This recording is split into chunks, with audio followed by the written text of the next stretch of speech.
من برای تماشای بازی انگلیس بلژیم به شهر کلینینگراد چیپتا گرفتم.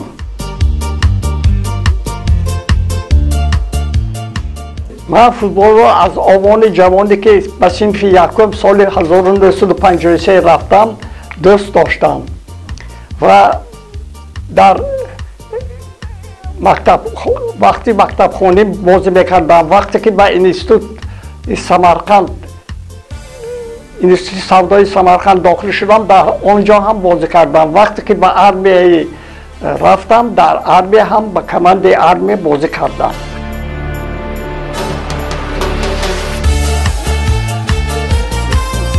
بعد از ماه ینور که چیپتا را گرفتیم تربیت بدن گذاشتم. هر روز زیاده از 10 کیلومتر با ولسپید میگردم. وقتی که به سفر میروم عذاب نکشیدم. من پرچم تاجیکستان را با همراه خود گرفتم برای آنکه وقتی که بازی انگلیس بلژیم میگذرد من با پرچم تاجیکستان را معرفی میکنم و مخلصانی که در قطار من همراه میشن با خوجند باستانی تاجیکستان آفتابرویه دعوت می‌نمایم.